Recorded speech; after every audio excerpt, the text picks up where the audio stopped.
palavra de Deus nos diz assim: ora, estava Pedro assentado fora no pátio, e aproximando-se uma criada lhe disse: também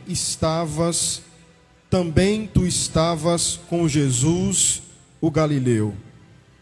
Ele, porém, o negou diante de todos, dizendo: não sei o que dizes. E saindo para o alpendre, foi ele visto por outra criada, a qual disse aos que ali estavam: este também estava com Jesus, o Nazareno. E ele negou outra vez, com juramento: não conheço tal homem. Logo depois, aproximando-se, os que ali estavam disseram a Pedro: verdadeiramente, és também um deles, porque o teu modo de falar o denuncia. Então começou ele a praguejar e a jurar: não conheço esse homem. E imediatamente o galo cantou o galo. Então Pedro se lembrou da palavra que Jesus lhe dissera: antes que o galo cante, tu me negarás 3 vezes. E saindo dali, chorou amargamente. Diga amém. Vamos orar nesse momento pedindo a Deus o seu favor, a sua misericórdia, a sua graça, e que o nome dele permaneça sendo glorificado nessa noite entre nós. Amém? Pai, no nome de Jesus, te damos graças, Senhor, por estarmos aqui para te adorarmos em espírito e em verdade. Receba nessa noite a nossa adoração, o nosso louvor. Ó Deus, nesse momento te pedimos, Pai, como a parte mais importante do culto, pregação da palavra, que o Senhor nos encha da tua graça, o Senhor nos inspire, o Senhor nos tome como um canal, como um vaso de barro em tuas mãos,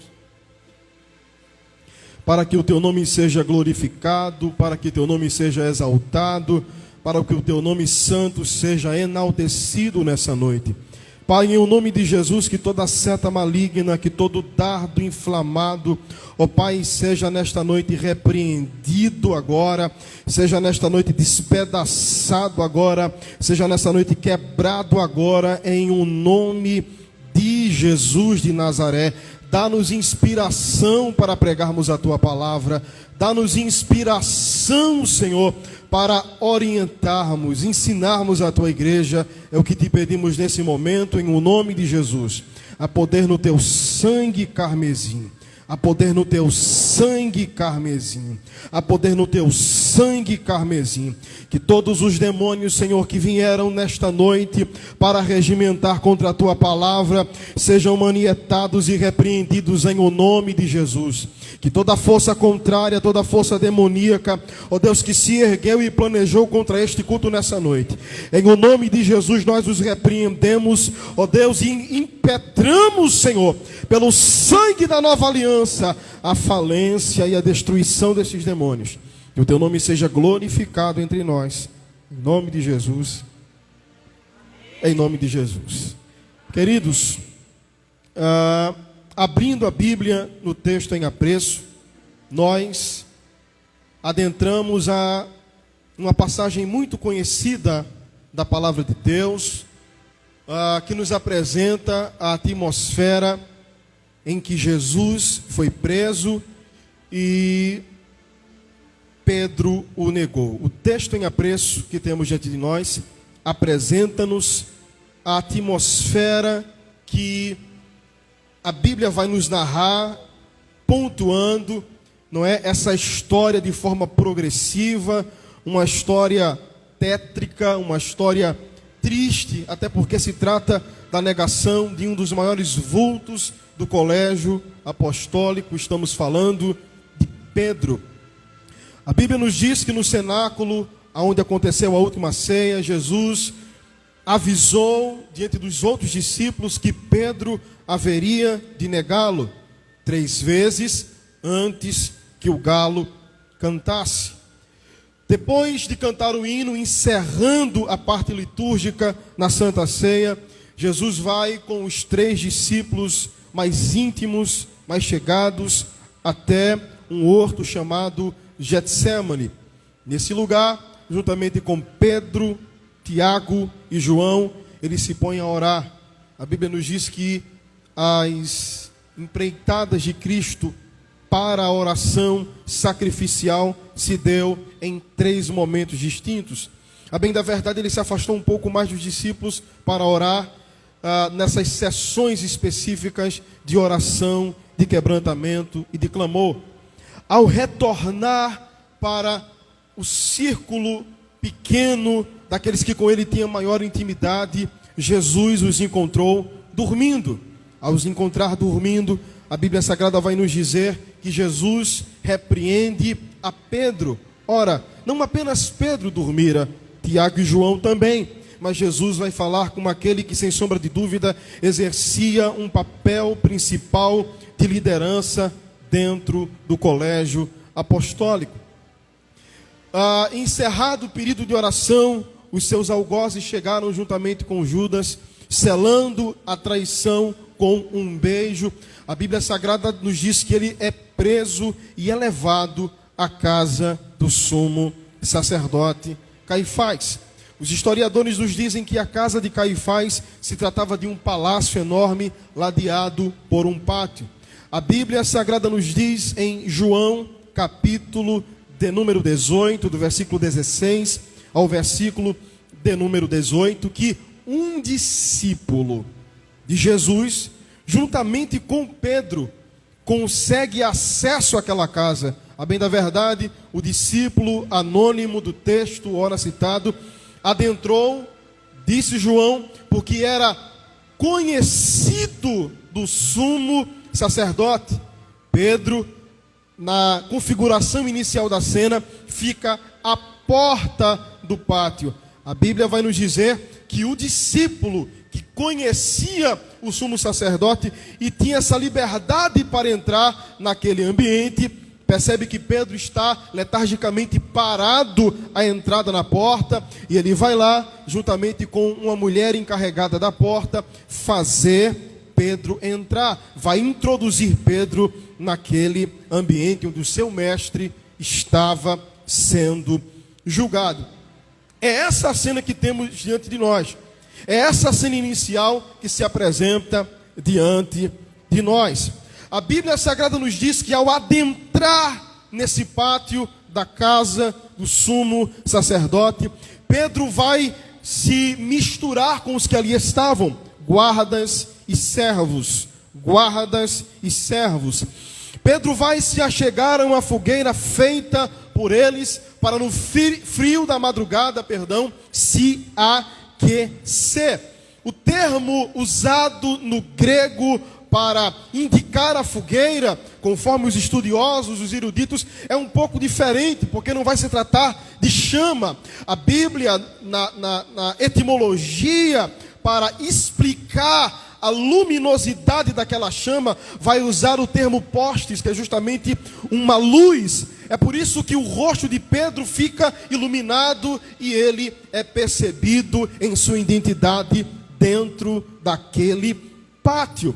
A Bíblia Sagrada vai nos dizer que quando a luz projeta-se sobre ele, a bem da verdade em inferência, conforme a exegese que lhes apresentei, quando a luz projeta-se sobre ele, a criada olha para o rosto daquele homem, se aproxima e vai dizer, versículo 69, também tu estavas com Jesus, o Galileu.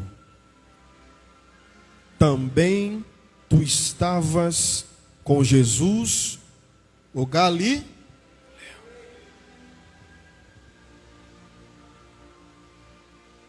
É nesse momento que Pedro, versículo 70, vai dizer: não sei o que dizes. Não sei o que dizes. Ou seja, ele inicia o processo profetizado por Jesus de negação. Jesus havia dito: tu vai me negar 3 vezes. Eu não quero me debruçar sobre esse texto hoje aqui, minhas irmãs e irmãos, para analisar esse texto conforme o contexto salvífico. De fato, Jesus precisava morrer para a salvação da nossa alma, ele precisava se entregar. E embora a negação de Pedro de fato fizesse parte da predição profética de Jesus, eu quero nessa noite, pelo impulsionar do Espírito Santo, analisar esse texto conforme a realidade que nós estamos vivendo nos nossos dias. Porque o texto vai nos apresentar a negação de um grande vulto do cristianismo, Pedro. Mas isso não fica circunscrito e restrito a esse texto.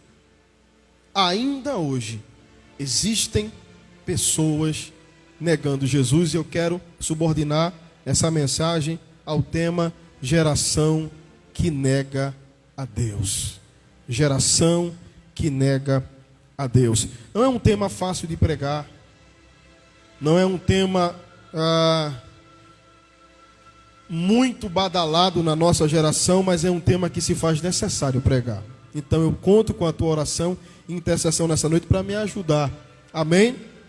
A gente sabe que o inferno não gosta desse tipo de palavra que desperta a igreja, que suscita na igreja uma consciência profética. Existem embates espirituais para a mensagem não fluir, para Deus não se manifestar, mas eu sei que você está intercedendo nessa noite aqui. Amém? Geração que nega a Deus. Conforme a passagem que temos diante de nós, onde Pedro nega a Jesus, nós vamos conseguir perceber algumas características da negação de Pedro, que sem sombra de dúvida está presente hoje diante da geração que nega a Deus. Perdi meu lenço, está aqui.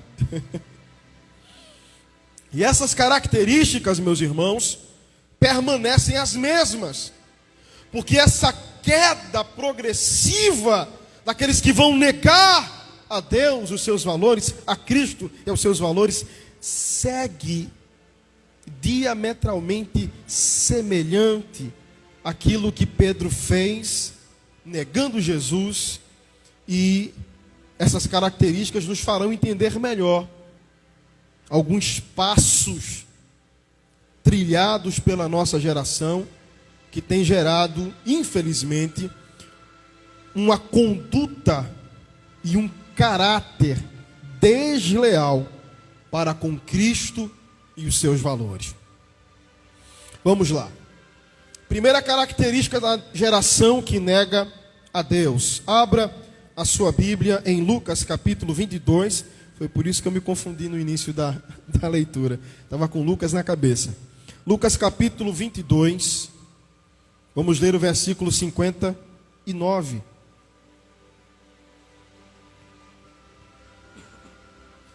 Lucas capítulo 22. Vamos ler o versículo de número 54. É tanto número. Lucas 22, 54. Quem achou, diga amém. Amém. Diz o texto: então, prendendo-o, o levaram e o introduziram na casa do sumo sacerdote. Pedro seguia de longe. Repita comigo: Pedro seguia de longe. Essa é a primeira característica da geração que nega a Deus. Está longe. Pedro estava longe de Jesus, mas em uma distância confortável para ver o Mestre, para contemplar o Mestre, para vislumbrar o Mestre. Mas essa distância era segura o suficiente para que ele não se comprometesse, para que sua identidade não fosse percebida. Antes que ele adentrasse no pátio da casa do sumo sacerdote, ele estava seguindo Jesus de longe. Meus irmãos, isso significa que a geração que vai negar a Jesus, a geração que vai negar a Deus, os seus princípios e valores, se mantém exatamente assim, em uma distância confortável. Quer seguir Jesus, mas não quer se aproximar o suficiente para se comprometer. Quantos entendem? A geração que nega a Deus quer seguir Jesus, mas se mantém em uma distância confortável o suficiente para não se comprometer. Esse é o mal da nossa geração. Tem um bando de gente dizendo que segue a Jesus. Tem um montão de gente dizendo que quer seguir o Evangelho, aceitar a Cristo e viver o cristianismo, mas não se aproximam de Cristo, da sua palavra, dos seus princípios, dos seus valores, em um espaço suficiente para que sua vida esteja comprometida com Cristo, com seus princípios e com os seus valores. Estamos em uma geração, falávamos isso semana passada, em que é muito fácil afirmar que são cristãos. Hoje, ser cristão é tido como um status. Outrora, ser cristão era sinônimo de perseguição. E daqui a pouco você vai entender o porquê esse cristianismo cultural que é apresentado hoje não é o mesmo cristianismo da Bíblia Sagrada. O cristianismo da Bíblia Sagrada, quando nós vivemos ele de forma real e plena, nós nos comprometemos de forma suficiente com o reino, com o Evangelho, com a palavra de Deus. Isso significa estar na mira de um mundo que odeia a Deus, a Cristo e aos seus valores. Quantos entendem? Há uma geração que não está próxima o suficiente. Oh, aleluia. Há uma geração que não está próxima o suficiente. Seguir a Deus é um estágio progressivo. A Bíblia nos diz no livro aos Hebreus, ou na carta aos Hebreus, que devemos seguir a santificação, sem a qual ninguém verá o Senhor. Ou seja, é um ato progressivo, avançando, sempre melhorando, sempre progredindo. Essa é a vida do cristão. Mas existem algumas pessoas que não querem se aproximar, não querem progredir, querem carregar o título: eu sou cristão. Eu vou a uma igreja. Eu conheço um pouco da Bíblia. A congregação em que faço parte tem belos louvores. O ambiente é muito bom, mas não estão próximos o tanto quanto eram para estar. Estão seguindo Jesus de longe. Jesus disse: quem quiser virá após mim, tome a sua cruz, negue-se a si mesmo. É Jesus apresentando um método de compromisso, um modelo de compromisso. A geração que apenas segue Jesus de longe não tem cruz nos ombros e não tem uma vida abnegada, uma vida de negação. Abandono os meus prazeres, abandono o meu ego, abandono o meu orgulho, abandono os pratos e os manjares que o mundo apresenta para mim.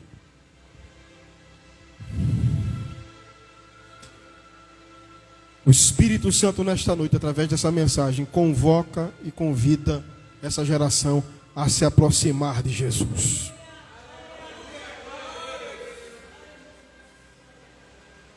Vamos progredir no texto. Segunda característica, são três, já a gente encerra. Segunda característica da geração que nega a Deus. Abra sua Bíblia em João, capítulo 18, vamos ler o texto que eu acabei de citar por alto, João capítulo 18, versículo 16 em diante. Segunda característica da geração que nega a Deus.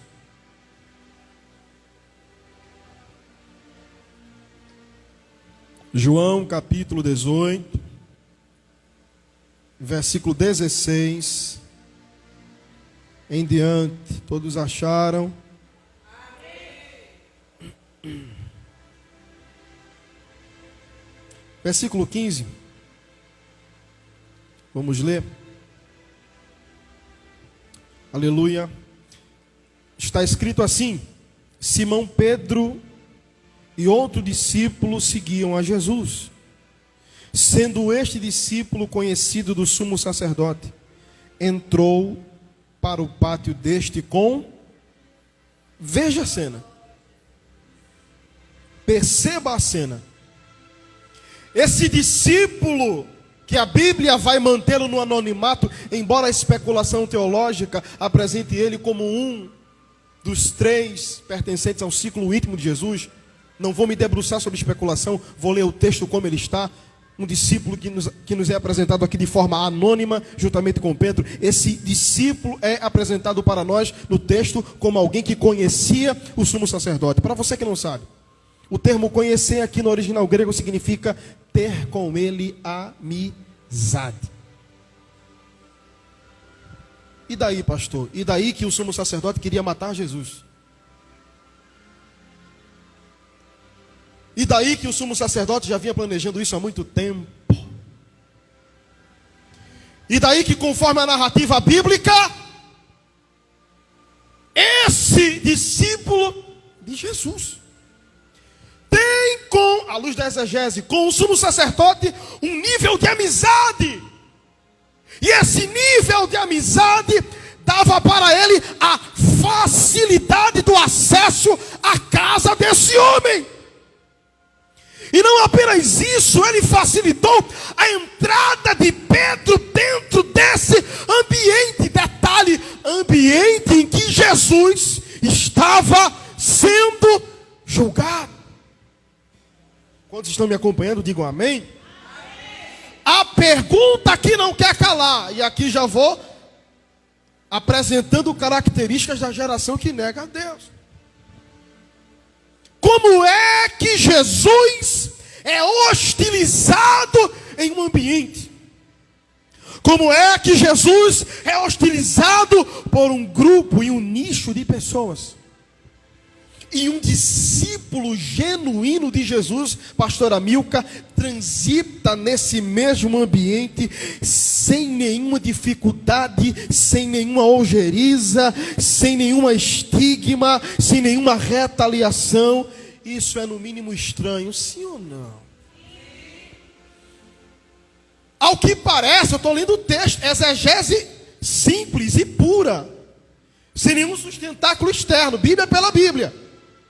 Pedro estava com medo, sim ou não? É tanto que ele se aproxima e fica na porta. E esse discípulo anônimo, Anderson, ele entra, mas entra com uma facilidade tão grande. Tipo assim, ele olha para Pedro e diz: uai, por que tu não entra também? Pedro estava com medo. Conforme o texto que lemos, Lucas 22, 54, Pedro está seguindo de longe. Agora,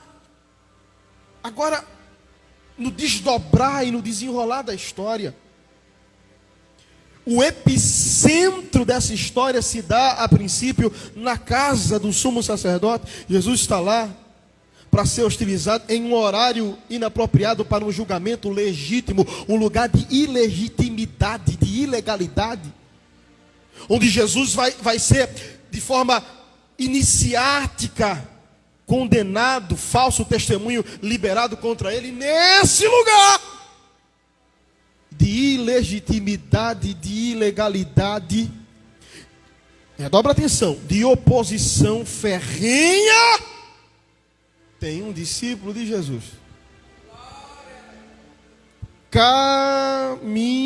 caminhando, dobra atenção, caminhando sem ser hostilizado por isso. Inclusive facilitando a entrada para o Pedrão entrar também. Eu não estou entendendo, pastor. Vou te explicar para você sair daqui compreendendo qual é a característica da geração que nega a Deus. Ela trafega com facilidade em ambientes que Jesus é hostilizado, sem sofrer nenhuma represália por isso. Você consegue entender? Deixa eu aplicar nos nossos dias. Como é que Jesus não é bem-vindo em alguns ambientes? Muitos, a bem da verdade.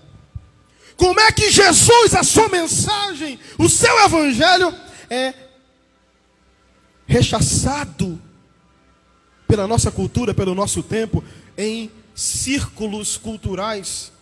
Mas existem cristãos que estão lá, sem sofrer o menor nível de perseguição natural a um cristão.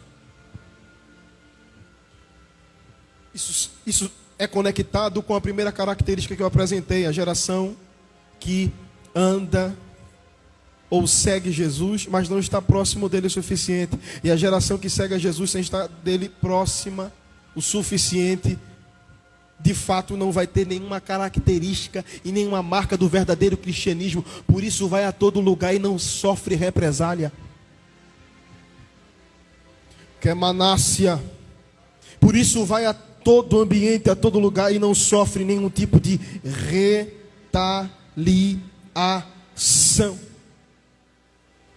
Aplica melhor, pastor, para não ficar essa brisa no nosso meio. Estamos diante da geração em que artistas, homens e mulheres afamados, dizem que são cristãos.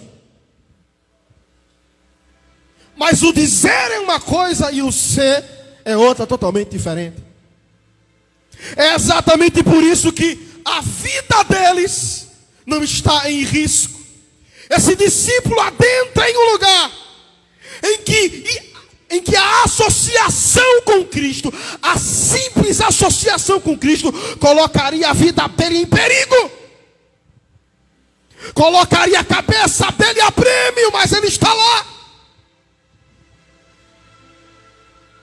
E aqui eu quero destacar que esse discípulo, a princípio, está mais comprometido do que Pedro. Porque Pedro vai ser identificado. Tu é um deles. Esse camarada aqui, pastor Emilcar, entra, sai, entra. Fala, sumo sacerdote. Cheguei, estou aqui, tranquilo, de boa. E a presença dele não está relacionada, associada ao Cristo que no centro da sala está prestes a ser julgado de forma ilegítima, tirânica, totalitária. Pergunta assim para mim: tem crente assim hoje, pastor? Não tenha dúvida que tem. Não tenha dúvida. Todo mundo hoje diz que é cristão. Todo mundo hoje diz que serve a Jesus. Mas ele trafega no ambiente que odeia a Cristo sem ser perseguido por isso. Trafega em um mundo que odeia a mensagem do Evangelho e ele e ela não são hostilizados. Tem alguma coisa errada com o cristianismo que a nossa geração diz professar. Tem alguma coisa errada. Tem alguma coisa. A Bíblia está mentindo em dizer que Jesus foi odiado e os seus discípulos também, quando na verdade não é mentira, é uma verdade. O cristianismo que a nossa geração diz professar não está associado com o cristianismo bíblico, que vai fazer o mundo nos odiar pelo simples fato de servirmos a Cristo.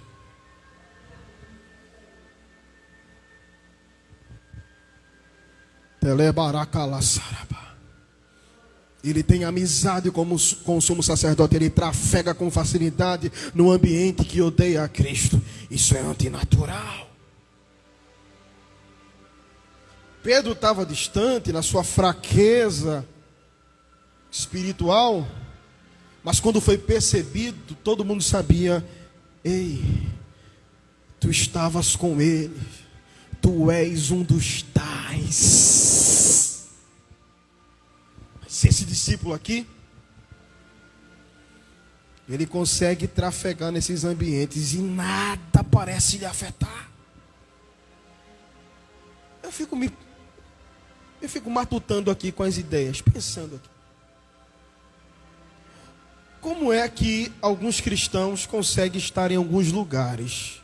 Você consegue ficar pensando? Você pensa nisso também? Você raciocina um pouquinho nisso também?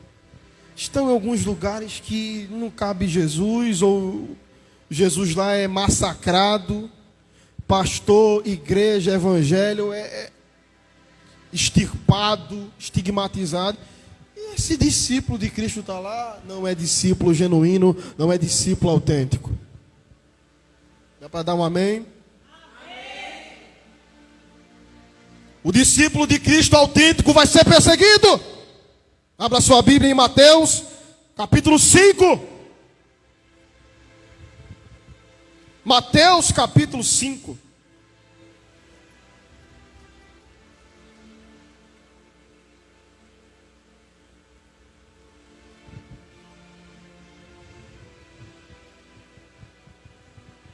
Versículo 10 em diante. Bem-aventurados os perseguidos por causa da justiça, porque deles é o reino dos céus. Bem-aventurados sois vós quando por minha causa, por causa de Jesus, nós seremos, diz o texto, injuriados, perseguidos, e todos apontarão o dedo de acusação contra nós e dirão: todo mal contra vocês, ou por causa de vocês. Essa é a estigma natural contra um cristão nesse mundo. Como é que a nossa geração é amada em um mundo em que nosso Cristo foi crucificado? Pior, como é que a nossa geração espera ser amada em um mundo em que o nosso Cristo foi crucificado, traído, humilhado, rejeitado? Esse nível de cristianismo, em que o cristão, pelo simples fato de seguir a Jesus, será perseguido, mas que essa geração nega, precisa ser confrontado. O que hoje diz: não, as coisas mudou, é só amor, é love, é paz e amor. Jesus disse: eu vim para esse mundo. Vamos ler o texto, Mateus capítulo 10. Vamos de Bíblia, essa geração carece de Bíblia, precisa da Bíblia, só tem sofisma. Mas a Bíblia estará aqui para fazer ruir todas essas conversas fiadas do diabo que está na boca da nossa geração. Mateus capítulo 10.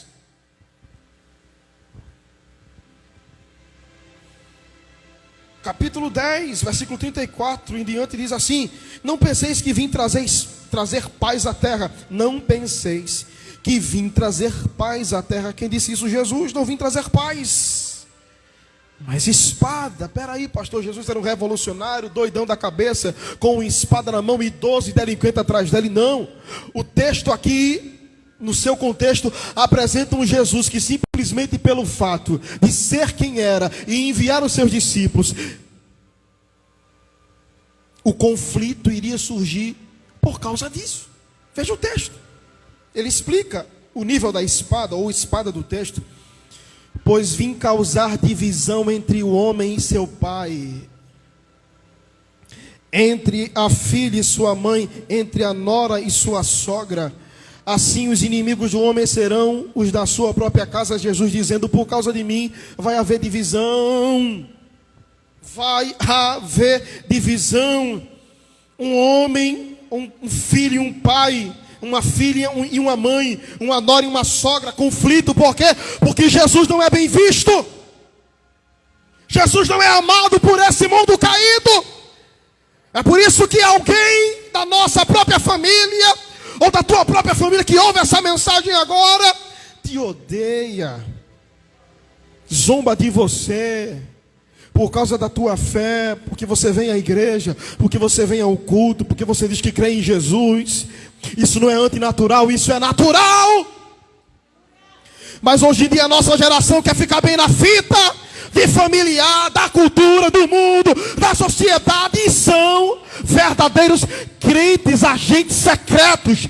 Ninguém sabe quem ele é, ninguém sabe o que ele professa. É um crente legal, é um cara legal. Não estou falando que crente é um mala sem alça, mala essa de papelão, cheia de pedra e de chuva. Não estou dizendo isso. Eu estou dizendo que pelo fato de vivermos o evangelho em essência, o mundo vai nos odiar. Vai ou não vai?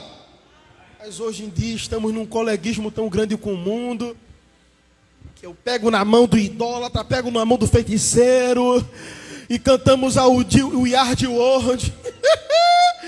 E dizemos, coisa linda, ecumenismo. O ecumenismo é para a religião a mesma coisa que o consenso é para a democracia. Ecumenismo implica aí a anulação das verdades basilares. Ei, eu não preciso abraçar o mundo e nem fazer com ele aliança para ser aceito. Se quiser me perseguir por Cristo, pode perseguir. Isso é mais do que natural. Agora, se eu não faço parte da geração que nega a Deus, eu vou permanecer fiel, ainda que o mundo venha me perseguir e me odiar. Celebarácia. Quantos entendem isso? Jesus desse mundo é o cara que vai causar conflitos. Esse termo aqui usado pelo mundo. Jesus não é cara, Jesus é Rei dos Reis, Senhor dos Senhores. Falar nisso, a Bruna Marquezine disse há tempos atrás, um pouco recente, Jesus é legal. Um cara legal. O fã-clube dele é que estraga a parada. O que é que ela estava dizendo? Que o Jesus da Bíblia compactua com a mazela dela, com a prostituição dela, com a imundície dela e da corja dela, e a gente que complica tudo. Por quê? Porque diz que é pecado, diz que é errado. Não, nós replicamos o que o Jesus da Bíblia disse. Jesus é Deus, sim ou não?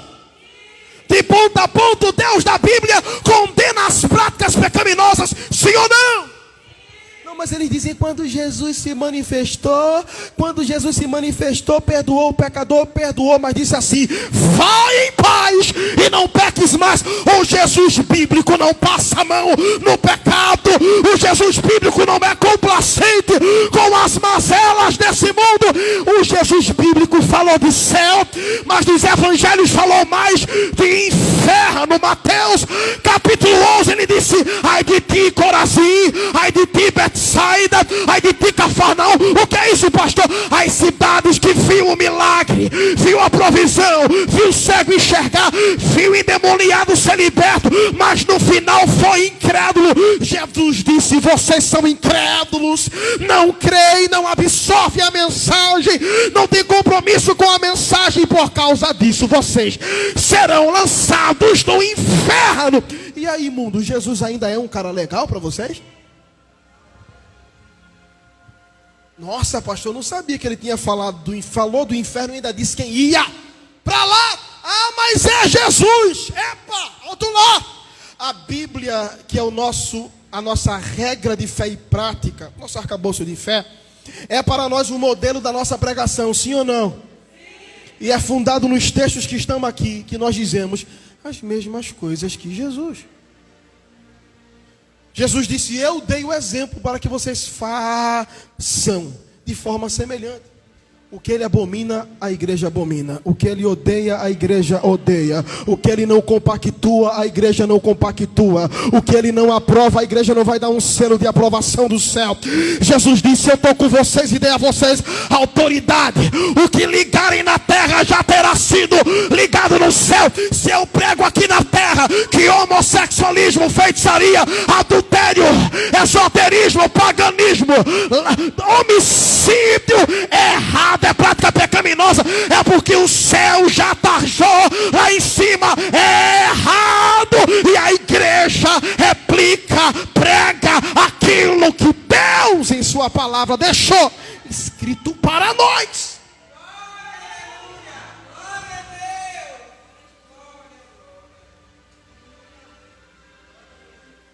Mas essa geração, love, light, não podemos falar, vamos falar só de amor, de esperança. Tem que falar de amor, tem que falar de esperança, mas tem que falar de arrependimento e de juízo. A Bíblia diz em Romanos, vamos para a Bíblia. As coisas estão como estão no evangelicalismo nacional e mundial, porque não abrem a Bíblia. Romanos capítulo de número 11, versículo 22. Considerai, pois, a bondade e a severidade de Deus. Deus é bom, mas é severo também. Estão com medo, é? Deus é bom, mas é severo também. Sim. Para com os que caíram severidade, mas para contigo a bondade de Deus. Se nela permaneceres, de outra sorte tu também serás cortado. E a Bíblia dizendo, anda na linha, obedece o preceito, porque se desobedecer vai ser cortado e vai ser alvo da severidade de Deus. Sim ou não?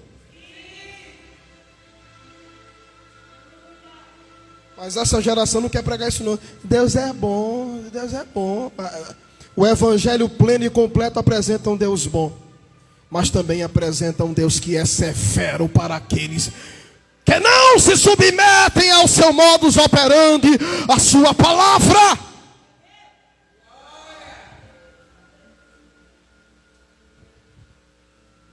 A segunda característica dessa geração: trafega com facilidade nos ambientes que Jesus é odiado.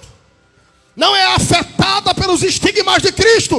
Paulo olhou para Timóteo e disse assim: meu filho, sofre, pois, comigo as aflições de Cristo. Sofre, pois, comigo como um bom soldado de Cristo. Vida cristã é apresentada de forma parabólica, simbólica, analítica, como uma vida de batalha, de guerra. Esse mundo está em guerra contra nós, sim ou não? Quer manácia, quer louvação, reminácia. Curve sua cabeça. Eu repreendo agora em o nome de Jesus todos os espíritos de oposição nesse templo e nessa casa. Tu serás envergonhado, Satanás. A palavra vai ser pregada de forma genuína, plena e verdadeira. Todas as forças satânicas que lateiam esse templo agora, eu os repreendo em nome de Jesus. A palavra vai fluir. Escuta.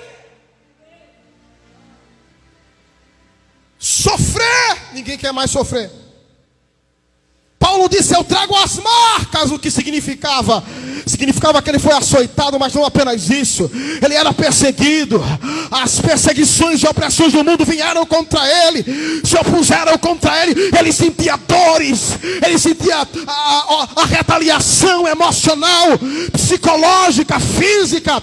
A opressão do mundo se erguia contra Paulo, e ele sentia. Para o seu filho na fé, Timóteo disse: é para sofrer assim como eu sofro. Até Manácia criou-se um evangelho onde só quem sofre é pastorzão, pregador. Quem é do ministério sofre pastor, sofre porteiro, sofre missionário, sofre cantor. Todo mundo sofre por Cristo e pelo evangelho. Mas ninguém quer. Quem quer sofrer? Quer só botar a melhor roupa de domingo, cruzar a perna aí e ficar de boa. Aprenda a sofrer por Cristo. Colocar a Bíblia debaixo do braço e ir para a igreja é muito fácil. Tem que carregar as marcas do evangelho. Ninguém te persegue. Estou dizendo que você vai caçar problema com o mundo. Você caça problema com os demônios e o mundo vai te perseguir.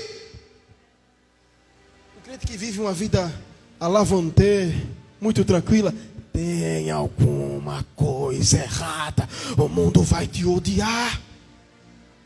Sofre. Tem as marcas. Mas a geração que nega a Deus não tem marca.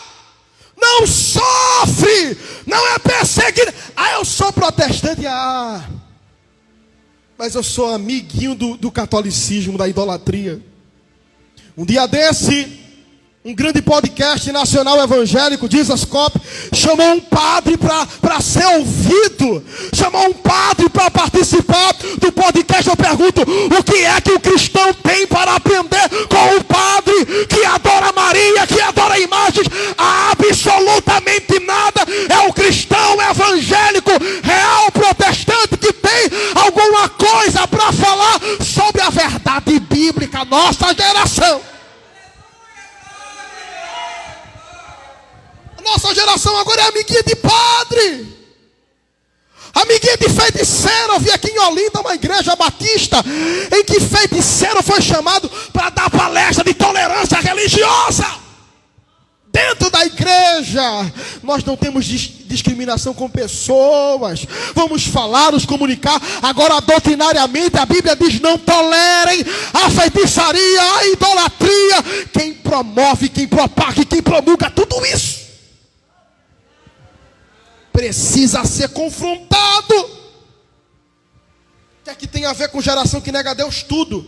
Porque hoje em dia, eu estou suando para explicar, mas tu está entendendo. Hoje em dia, querem dizer que não, a gente é crente. Nunca vi crente não ter compromisso com o evangelho.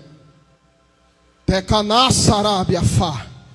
Que ela mandará. Se eu nunca vi crente não ter compromisso com a pessoa. Crente, se é cristão, tenha compromisso com Cristo e com o cristianismo apresentado pelos moldes da Bíblia.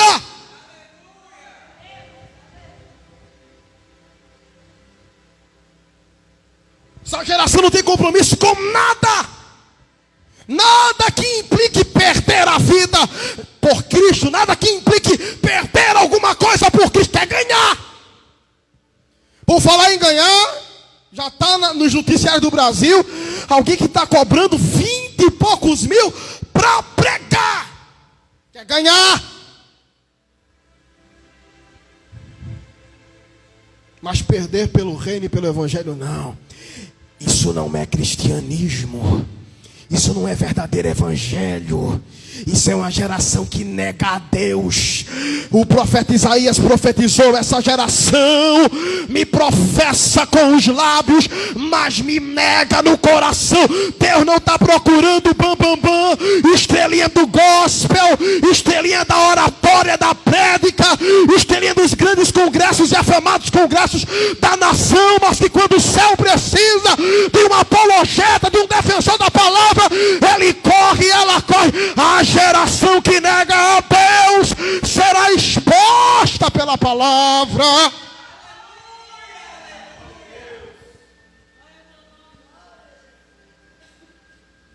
Vai dando glória. Se não der para dar glória, ai, diga assim: ai, ai, ai, meu Jesus.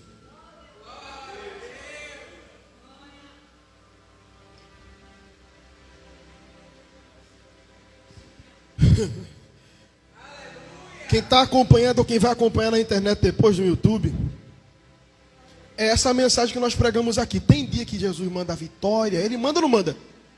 Mas a tônica da mensagem é essa, sim ou não? Eu queria que fosse possível depois, não agora, filmar como é que anda as cadeiras aqui do templo.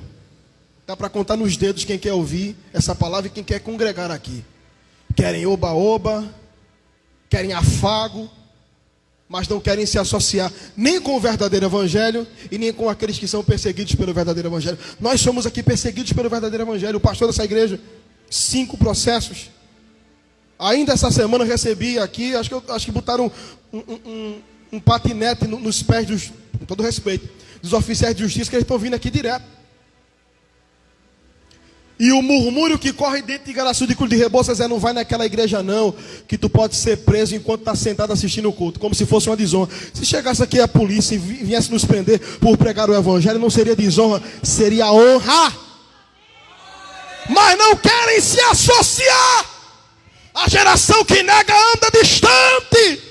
A geração que nega não incomoda o inferno, consegue trafegar nos lugares de malícia, de engano, de legitimidade e não sofre represália alguma. Agora a geração fiel, a geração fiel, a geração fiel, aonde coloca o pé, o inferno se levanta e diz: a gente tem que paralisar aquele pastor, a gente tem que paralisar aquela igreja, aquele crente, porque ele faz parte da geração fiel, e a geração fiel é luz em meio às trevas. A geração fiel incomoda o inferno. A geração fiel é uma tocha acesa nas mãos de Jeová. Deixa eu ver quem faz parte da geração fiel.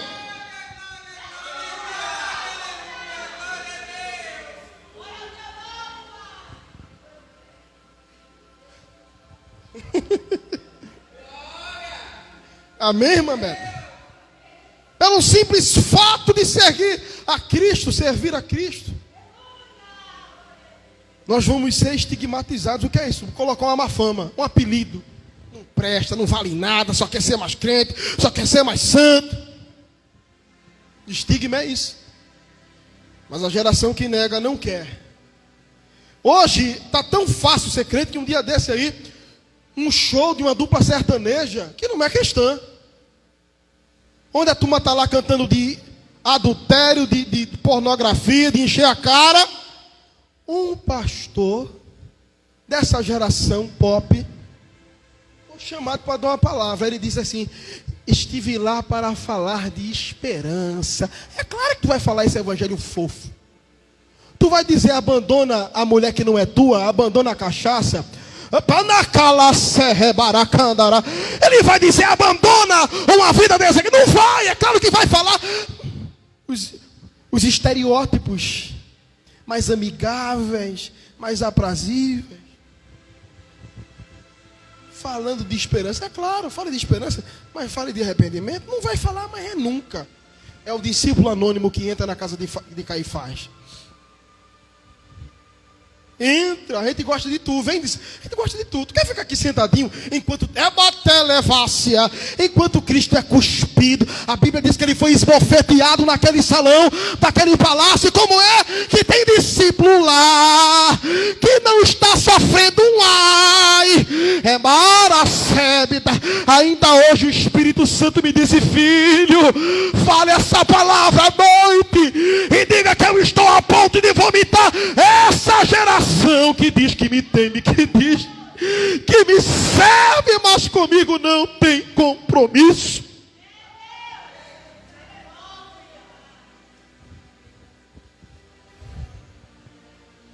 Como é que essa geração se senta para ver alguém descer a lenha no evangelho e não faz absolutamente nada?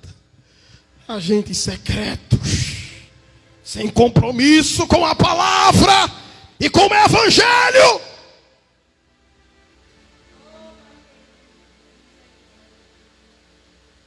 Essa geração diz que tem Deus, mas nega a Deus com suas atitudes e palavras.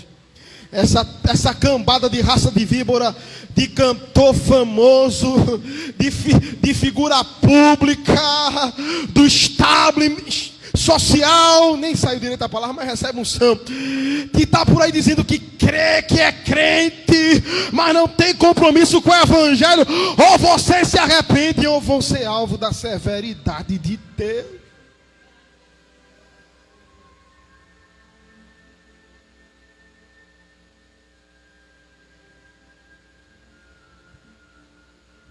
Eles não têm compromisso. Eles não têm compromisso com o evangelho. Eles não têm compromisso com a palavra. É a geração que nega a Deus. Ok. É a geração que nega a Deus. Diga assim comigo: misericórdia.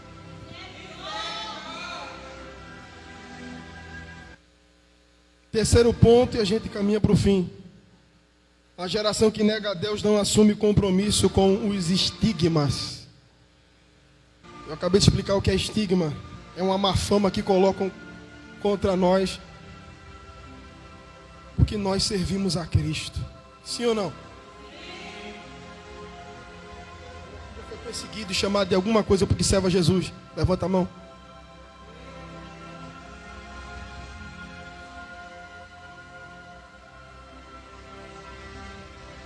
Onde encontra essa base para esse terceiro tópico, pastor? No texto da leitura. A moça, a criada que se aproxima de Pedro, diz assim: também tu estavas com Jesus, o Galileu. Para não demorar muito na explicação, eu já vou citar os dois pontos aqui desse terceiro tópico. Versículo 69, Pedro é confrontado porque afirmam que ele estava associado ou era discípulo de Jesus o Galileu. No versículo 71, ele é instado, interrogado, inquirido, porque afirmam que ele também estava com Jesus o Nazareno, Jesus o Galileu e Jesus o Nazareno. O termo Galileu, dentro da cultura judaica, era usado para se referir, obviamente, aos moradores da Galileia. Até aí tudo bem? Tudo bem. Mas esse termo era pejorativo. Por quê? Porque os habitantes da Galileia eram um povo considerado de intelectualidade inferior, de grau de erudição inferior. Ser chamado, portanto, de Galileu era ser chamado de alguém de uma cultura inferior, de um valor inferior. O termo Galileu é a transliteração para a palavra de baixo valor, sem importância. Quando ela diz: tu também estavas com Jesus o Galileu, ela estava menosprezando a Jesus, inclusive Pedro. Essa estigma é tão real, eu vou provar biblicamente. A Bíblia nos diz em Atos, capítulo de número 2. Atos, capítulo de número 2. A admiração que as pessoas têm ao ouvir os discípulos pregando, e haverá um estigma sobre eles, justamente pelo fato de serem galileus. Capítulo 2, versículo 7, veja o que diz, Atos 2 e 7. Estavam, pois, atônitos e se admiravam, dizendo: vede, não são porventura galileus todos esses que aí estão falando? Esse termo aqui é usado de forma pejorativa. Havia também uma má fama dos galileus, e essa má fama corria dentro da nação de Israel, dizendo que eles não sabiam falar muito bem o idioma aramaico. É que nem aqui no Brasil, que os nordestinos matutos são chamados de povo sem cultura, não sabe falar muito bem. É o promode, proqui, proli. Veja a estigma sobre aquele povo. É justamente a estigma que repousa sobre a igreja. A bem da verdade, hoje a igreja tem evoluído muito, mas logo no início nós éramos estigmatizados como povo sem cultura que falava errado. Mas antes de ser um povo sem cultura que falava errado, mas que não negava o nome de Jesus e guardava a sua palavra. Hoje temos tanto S, mas do que adianta ter S, R, e perdemos a comunhão do povo que falava sucê, promode. Eu prefiro ficar na simplicidade. Vocês estão entendendo a analogia que estou fazendo? Eu prefiro ficar na simplicidade e não perder a essência. Galileu, tu és um dos que estavas com o Galileu, chamado Jesus de Galileu. Era declarar: tu és um daqueles que seguem aqueles sem cultura, aquele homem inferior à criada do sumo sacerdote. Pedro vai se associar com ele? Não, é claro que não é o objetivo do texto. Aqui Pedro está preocupado só em negar, mas eu estou fazendo sobressaltar isso aqui, a estigma que é usada, um Cristo sem valor, para explicar para essa nossa geração que o mundo permanece com esse mesmo conceito. Igreja é lugar de doido, é o que eles dizem. Tudo desequilibrado, estão lá, povo sem cultura, não sabe de iluminismo, não sabe da prosopopeia, não sabe de física quântica. Já evoluímos muito, sabemos muitas coisas, mas a estigma de povo inferior vai permanecer sobre nós, porque nós somos servos de Jesus o Galileu. Sim ou não? Russell Norman Champlin nos diz o seguinte: a Galileia era o lugar preferido para aqueles que queriam revolucionar a cultura de Israel. É por isso que os zelotes vão para lá, porque embora fosse um povo sem muita cultura e intelectualidade, comparando a fidelidade deles a Deus para com as outras regiões de Israel, eles estavam há anos-luz na frente. Por quê? Porque eles eram leais a Deus, aos seus valores, e procuravam viver uma vida separada da corrupção. Quando, redobra atenção para não perder a mensagem, quando Jesus, igreja, foi começar a obra do Evangelho, a obra do reino, a Bíblia nos diz que ele começou caminhando nas praias da Galileia, porque Jesus não começa grande avivamento nos lugares aonde não tem homens e mulheres de coragem e dispostos a não se corromper. Jesus, ele começa grandes avivamentos em centelhas espirituais que tem homens e mulheres que não se dobram, que não se vendem, que não se inclinam aos padrões do mundo. Eu quero dizer que a igreja é o ajuntamento dos galileus, homens que podem não ter cultura e sofrer a estigma de inferioridade, povo sem valor, povo sem cultura, pode até ser, mas aqui é um povo de coragem, é um povo que teme ao nome do Senhor. Galileus.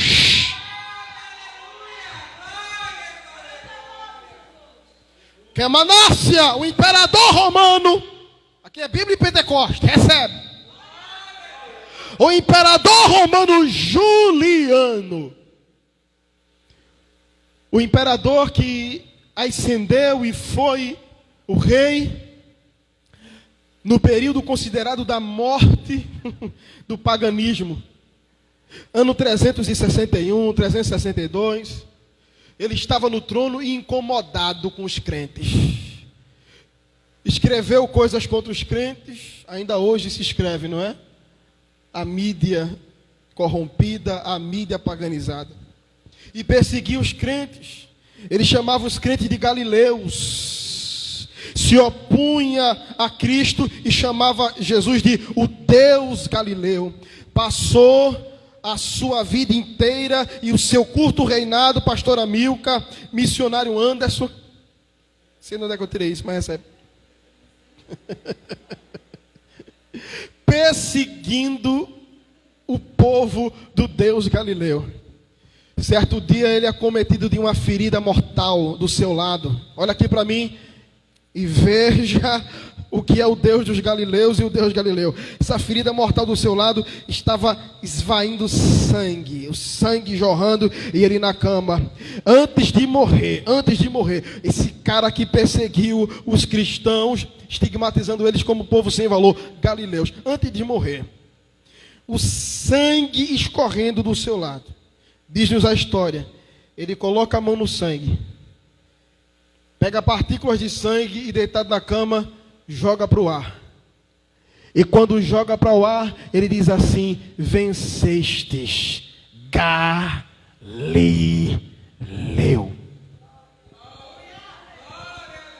Eu nunca vi alguém... Olha, nós somos perseguidos, estigmatizados e inferiorizados pelo mundo. Mas eu nunca vi o Deus dos Galileus perder alguma batalha. O mundo nos odeia, o mundo nos persegue, quer ver a nossa morte, o nosso mal. Mas eu nunca vi o Deus dos Galileus, o Deus Galileu, perder uma batalha. Não entendi, a igreja não deseja a morte de ninguém. Mas é claro, a Bíblia é clara e explícita. Os reis dessa terra passarão, mas o Deus da igreja, Ele não passa e permanecerá sentado no seu trono. Deixa alguém nos perseguir. O Deus Galileu, o Deus dos Galileus, permanecerá no trono. Lula vai passar, a ONU vai passar, o anticristo vai passar, o falso profeta vai passar, a militância LGBT vai passar, a militância laicista vai passar. O Deus dos Galileus não, o Deus da igreja não. Ele será vencedor no final dessa história.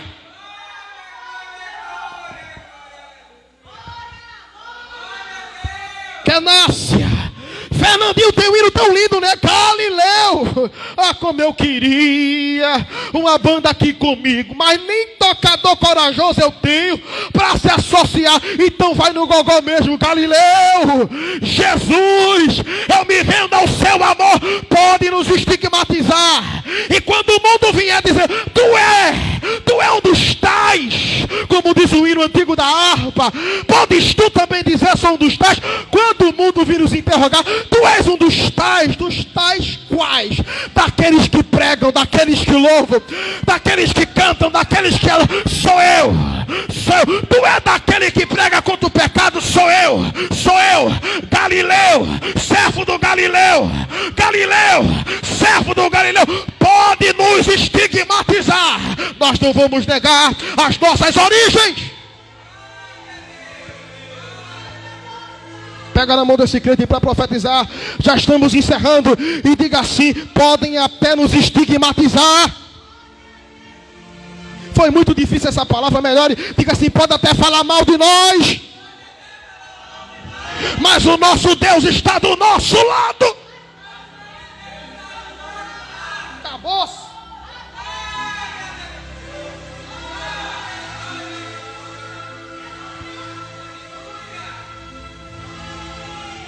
Quando a mulher vem dizendo: tu serves a Jesus o Galileu, ele disse: eu não sei o que dizes.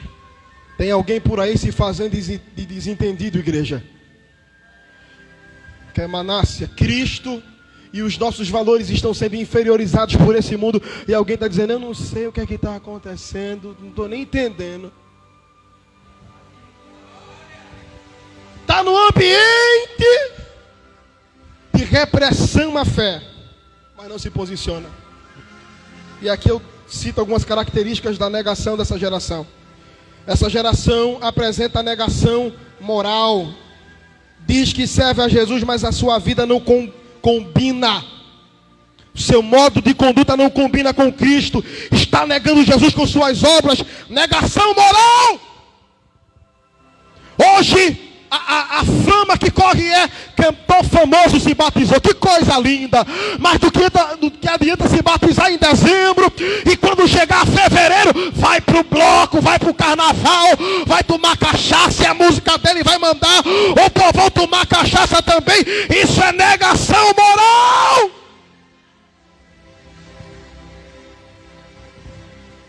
Elevar-se-a, sirva a Jesus, mas por aí na rua não anda brilhando, anda de todo jeito, com roupa de todo jeito, com veste de todo jeito. Negação moral.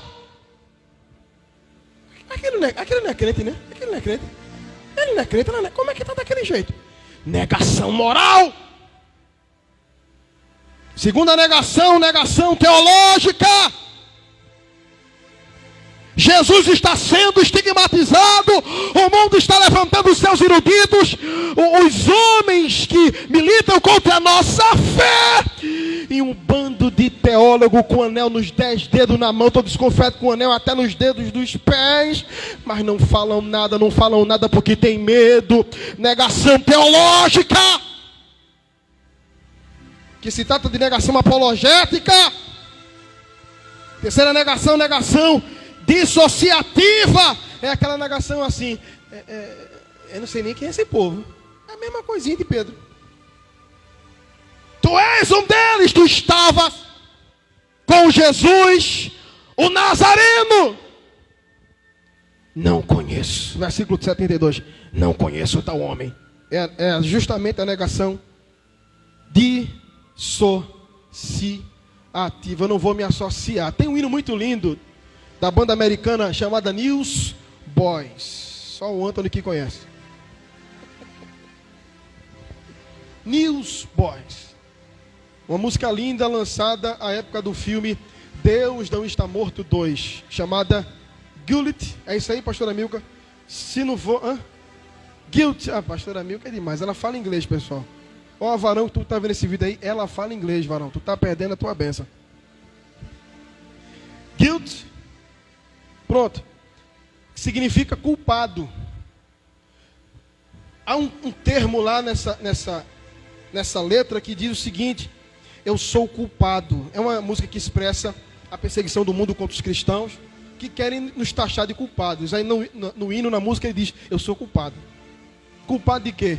Culpado de estar associado a Cristo, aos seus princípios e aos seus valores.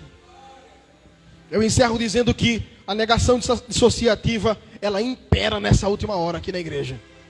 Na igreja dessa hora final. Não aqui, em nome de Jesus.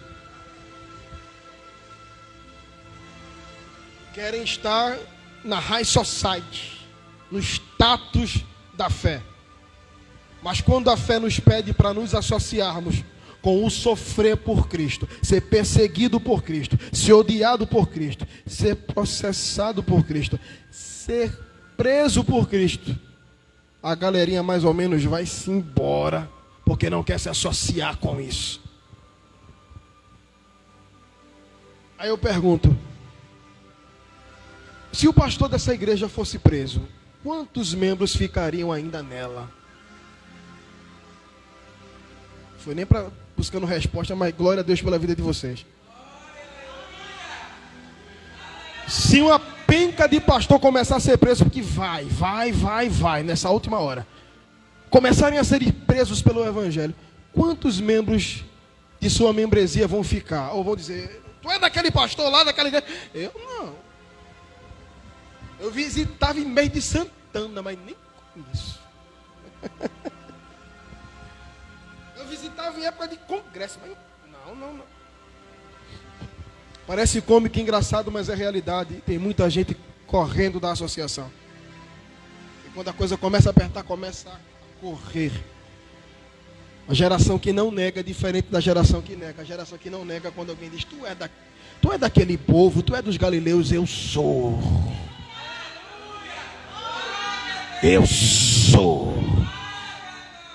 Daquele povinho, povinho alto lá. Nós somos os filhos do Eterno. Eu sou. A negação dissociativa impera, caminhando para o final. Nessa hora final, eu estava assistindo essa semana uma pregação do Fernandinho. E aqui eu vou dar nome aos bois. Uma pregação do Fernandinho na Lagoinha, muito antigo. Acho que tem, 10 anos essa mensagem. Mensagem linda dele falando sobre Jesus. E ele fala contra a idolatria, contra o papado, contra a mariolatria. Ele disse assim, em certa altura, estou um pouquinho cansado. Em certa altura da mensagem: o meu pai não é o Papa e a minha mãe não é Maria. O meu pai não é o Papa, a gente ouviu, mas quando ele falou minha mãe não é, o pessoal do som lá, o pessoal retirou o som. Ele falou alguma mentira? Maria não é nossa mãe. Maria foi uma mulher agraciada, escolhida por Deus para gerar a Cristo. É claro que é uma grande missão, mas ela não é digna de nenhuma honraria e de nenhum atributo da divindade. Ela era uma mulher que foi alvo da graça. De fato não é nossa mãe. Mas nessa hora, tiraram o áudio. Por quê? Porque a turma da igreja não queria se associar com algum tipo de processo por intolerância religiosa, quando na verdade não é intolerância religiosa coisa nenhuma, é a pregação genuína do Evangelho. No início do ano, eu acho que é Umadecre. É isso mesmo? Umadecre. Pastor Ângelo Galvão pregando cheio de Deus. Eu nunca tinha visto aquele homem com a noção daquela. Cheio de Deus pregando e falando contra a militância homossexual que está aí para perseguir a igreja de forma maligna, satânica e diabólica. Na hora que ele começou a falar sobre os técnicos de som em negação dissociativa, tiraram, baixaram o áudio e ninguém ouvia mais o que ele estava falando. O que é isso, pastor? Medo. Medo. Pedro negou por medo. Na última ceia, fica de pé para a gente encerrar. Na última ceia, Pedro disse a Jesus: eu vou contigo. Todo mundo de pé, a gente vai encerrar.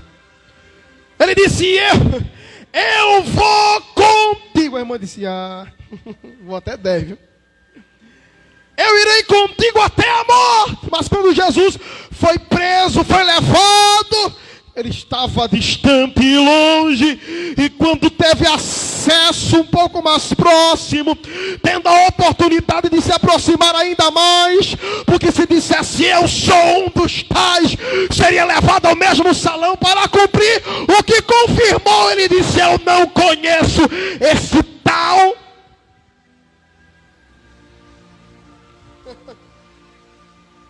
Eu não conheço esse tal. Ele disse no cenáculo: eu vou contigo para onde o Senhor for.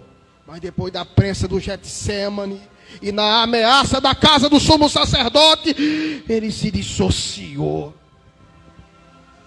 Pregar é muito bom e é fácil.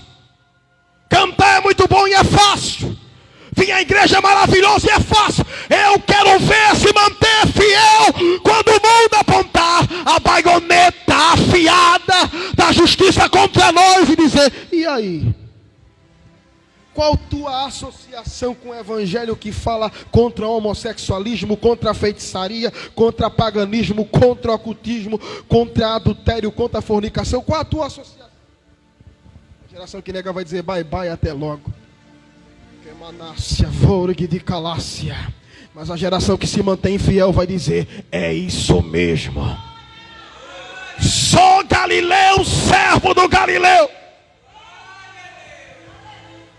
Foi perguntado a Pedro: tu és servo dele, tu estavas com ele. Jesus o Nazareno. Não vai dar mais tempo, mas Jesus Nazareno é o Jesus da cidade menosprezada, é Jesus da cidade sem valor. Galileu e Nazareno, juntando tudo isso, naquele contexto, eram os inquiridores daquele tempo dizendo para Pedro: e aí vai ter coragem de se associar ao povo inferiorizado, vai ter coragem de se associar ao Cristo menosprezado.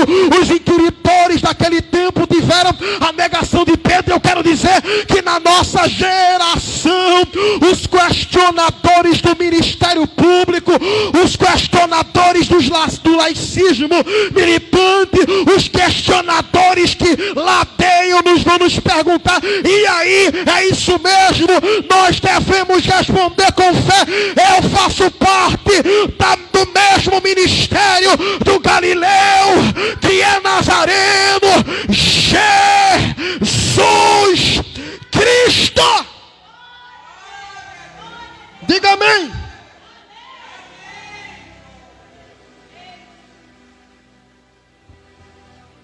Pergunta que não quer calar. Oh, Jesus, nos ajude. Vamos permanecer fiéis a Deus, a sua palavra. Oh, minacala sore baracandara. Vamos permanecer fiéis a Deus e a sua palavra. Vem um temácia, uma mensagem que está sendo difícil para pregar. Quem tem no mínimo de discernimento Sabe que está sendo difícil para pregar ela aqui, é uma carga espiritual muito grande. Mas em o nome que é na Sarabiafá, em o nome de Jesus, mesmo com essa batalha toda, eu subo a essa tribuna para dizer o que Deus me mandou. Essa geração deve se preparar.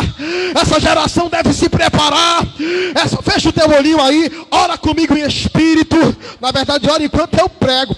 Essa geração deve se preparar para a perseguição que virá.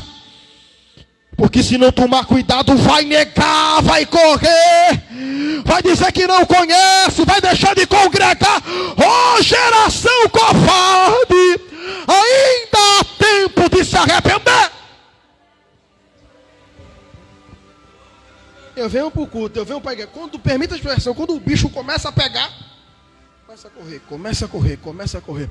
Deus está procurando homens e mulheres corajosos. E vão dizer, eu ando com Galileu mesmo. Eu ando com Galileu mesmo. Deus está indo. Você acha que Jesus não está vendo? Não diga assim comigo, Jesus está vendo tudo. Está vendo quando Pedro negou a terceira vez perante a Pleide, que o perguntou, de fato tu és um deles, fala como eles. A Bíblia nos diz que Pedro de fato negou e disse, não, a Bíblia diz que ele começou a praguejar, a amaldiçoar, que eu seja amaldiçoado por Deus, se o que eu estiver falando não for verdade. Quando ele diz isso, a Bíblia diz que Jesus olha para ele, subentende-se a porta da sala do sumo sacerdote estava aberta, apontada para o pátio, Pedro dizendo, sai para lá, eu não conheço. Jesus olha para ele, Jesus olha para ele. A Bíblia diz que Pedro caiu em si naquela hora. Ei, geração que nega, Jesus está de olho em você. Em você que só quer carregar a Bíblia, mas nega Jesus, que só quer um lugar legal para congregar, mas não tem peito para defender o Evangelho. Jesus está de olho em você.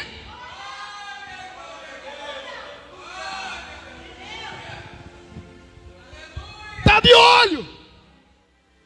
Quer manacala, se esconder em casa para não vir para o culto. Quer retela a várzea, deixando de congregar, porque sabe que a qualquer momento a polícia vai bater e vai bater mesmo. Mas eu não vou negar o Galileu. Galileu, eu sou o teu servo. Pega na mão desse crente aí, pega, mas pega logo, vocês estão muito devagar. Pega com fé, solta que foi feio, Pega na mão desse crente, agora pega ligeiro, meu povo, ligeiro, com o pentecostal. Levanta a mão dele aí para o céu, dela para o céu, com autoridade, sem graça não, com autoridade. Diga assim, Galileu,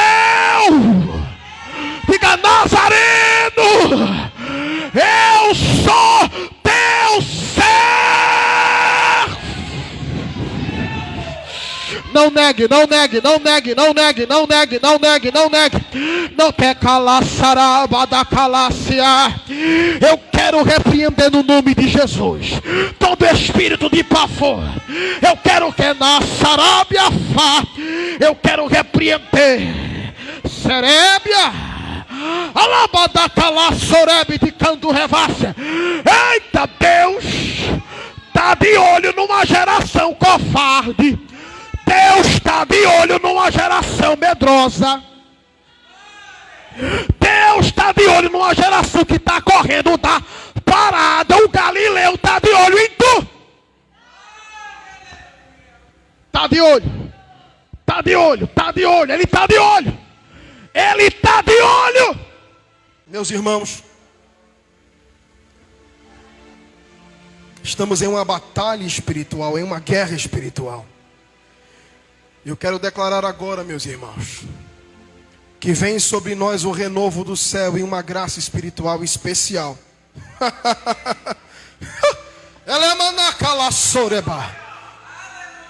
Para nos mantermos fiéis a Deus. Diga amém.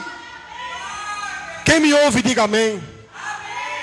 Vem sobre nós uma graça especial para nos mantermos fiéis a Deus. Você não vai negar, você não vai abandonar, você não vai dar as costas para o Evangelho, você vai se manter fiel. Em nome de Jesus. Estamos em uma atmosfera de opressão e de pressão espiritual. Mas diga assim comigo: há poder no sangue de Jesus. Diga mais forte: há poder no sangue de Jesus. Tecalassarabe de vaca talaça. Eu quero repreender agora no nome de Jesus todo espírito de pressão espiritual que quer nos fazer negar os nossos princípios e valores. Tu estás sendo repreendido agora em nome de Jesus. Chega de ser covarde, chega de ser medroso. Um crente que não está disposto a morrer pelo Evangelho não entendeu bem o que significa cristianismo. Amém? Esteja disposto a morrer por Jesus e pelo Evangelho, mas não negue a sua fé em Deus.